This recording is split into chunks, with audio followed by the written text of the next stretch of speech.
Hi guys, welcome back to my channel. আমি মৌমিতা, আমার নতুন একটা ভিডিওতে তোমাদের সবাইকে স্বাগত।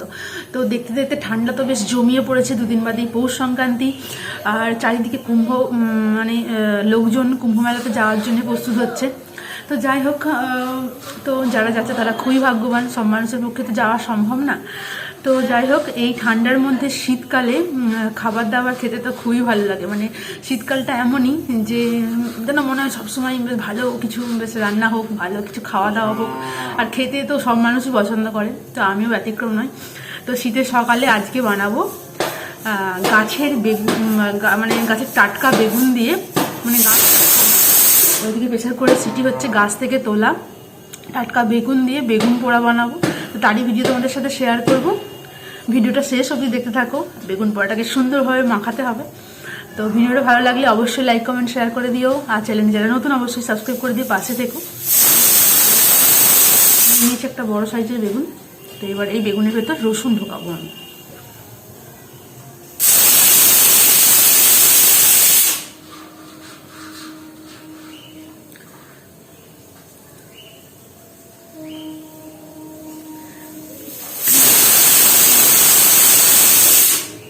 চার কোয়া রসুন নিয়েছি আর বেগুনটা নিয়েছি। তো বেগুনটার মাঝে মাঝে রসুনটা ঢোকাবো আমি।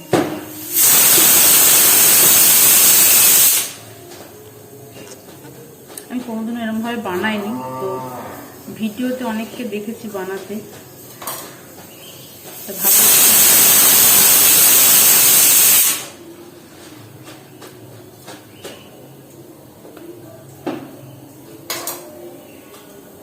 এতে করে ফ্লেভার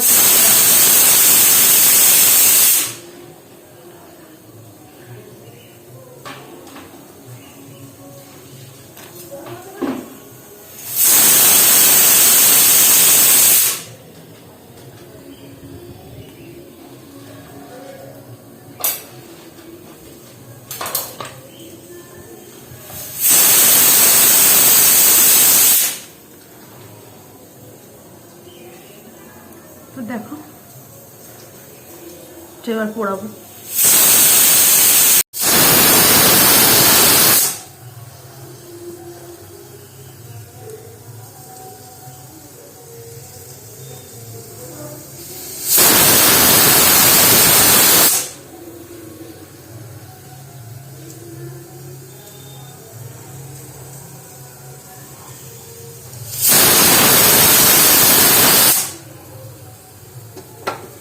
বেগুন পোড়াটা আমি গ্যাসের মধ্যে বসিয়ে দিয়েছি। গ্যাসের মধ্যে বেগুন পোড়াটা অতটা ভালো স্বাদ না হলেও খারাপ খেতে লাগে না।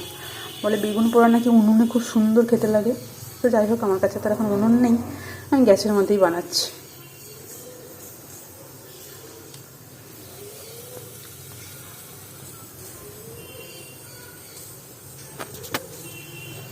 আর গ্যাসের মধ্যে বেগুন পোড়া বানালে গ্যাসের ফ্লেমটা সবসময় ফুল স্পিডে রাখলে খুব সুন্দর হয়। যদি আঁচটা কমিয়ে দেওয়া হয় তাহলে বেগুনের ভেতরে শক্ত রয়ে যায়। তো তোমরা যারা বেগুন পোড়া গ্যাসে বানাবে, তো তারা অবশ্যই গ্যাসটার ফ্লেমটা ফুল স্পিডে রাখবে, তাহলে দেখবে খুব সুন্দর ভেতরটা পোড়া হবে। আর সেটা স্মোকি ফ্লেভার অবশ্যই আসে, কারণ পোড়া যেহেতু হচ্ছে। এক সাইডটা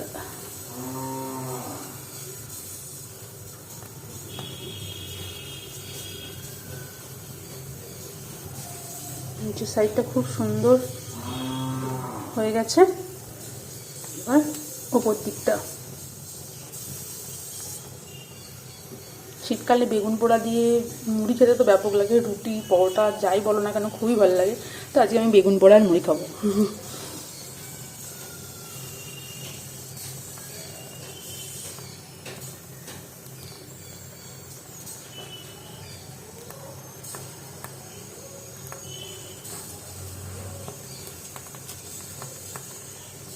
দেখো, বেগুনের সাথে সাথে রসুনগুলো খুব সুন্দরভাবে পুড়ে যাচ্ছে।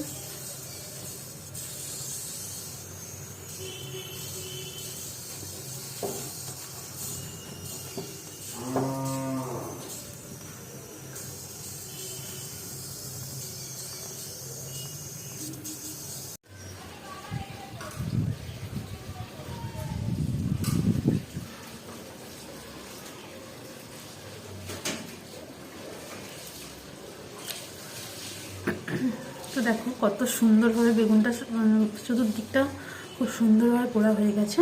এবার মাখানোর পালা, তারপর খাওয়ার পালা। তো আমি এখানে একটা শুকনো লঙ্কাও নিয়ে নিয়েছি, এটাও পুড়িয়ে নেবো।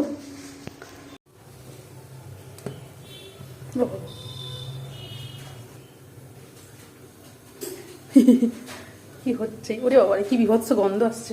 বেগুন তো আমার সুন্দরভাবে পোড়া হয়ে গেছে। এখানে আমি কাঁচা লঙ্কা কুচিয়ে নিয়েছি, পেঁয়াজ কুচি, ধনেপাতা কুচি আর একটু শুকনো লঙ্কা পুড়িয়ে নিয়েছি। লঙ্কাটা পুড়তে তো কি সুন্দর একটা স্মেল আসছে, বিভৎস একটা মানে গন্ধ আসছে, যেটা গন্ধটা পেলেই জিভে জল চলে আসবে।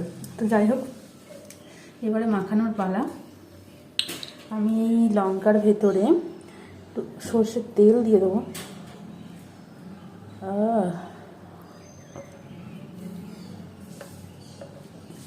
এবার বেগুনের খোলাটা সুন্দরভাবে ছাড়িয়ে নিয়ে মাখাবো।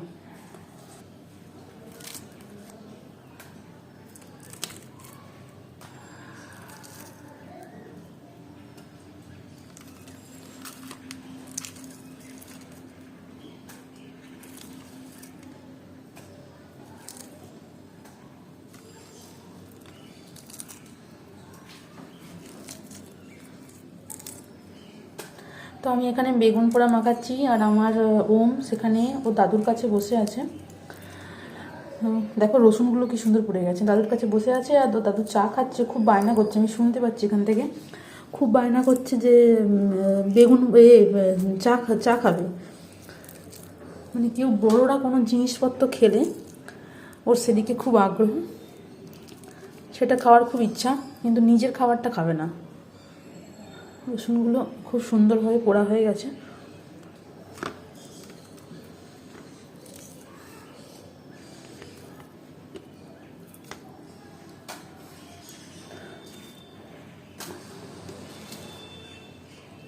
তো এখানে আমার বেগুনের খোলা ছাড়ানো কমপ্লিট।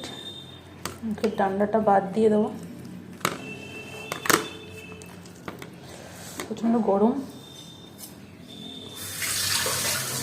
তাই জন্য ছুরিটা দিয়ে কেটে নিই। বেগুন পোড়া গরম গরম ভালো লাগে খেতে।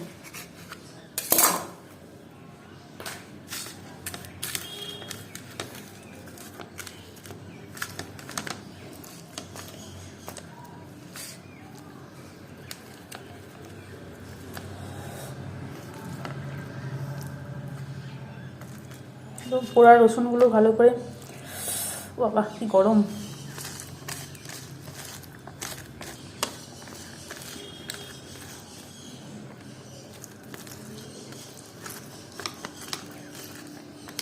বেগুনটা খুব সুন্দরভাবে ভেতরটা উড়েছে।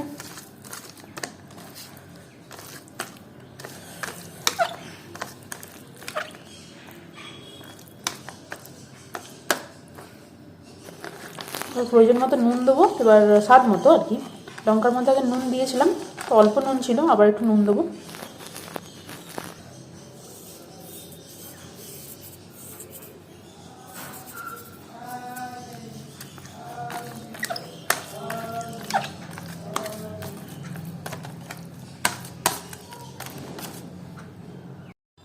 উপর থেকে একটু সর্ষের তেল অল্পই দেবো। আহা,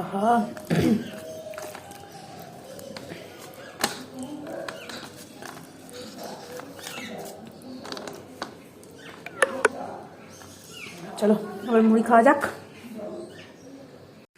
তো এখানে আমরা গরম গরম বেগুন পোড়া তো কমপ্লিট। দারুণ হয়ে যাও।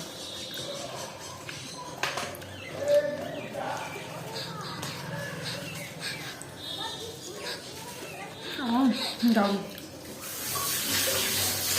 চলো এবার মুড়ি নেওয়া যাক, মুড়ি দিয়ে বেগুন পোড়া। এক থালা মুড়ি আর তার সাথে গরম গরম বেগুন পোড়া।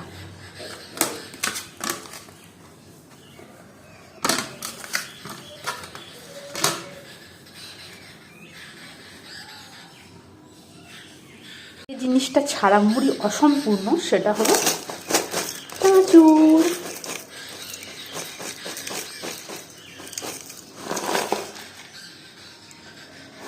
চলো এবার খাবার পালা।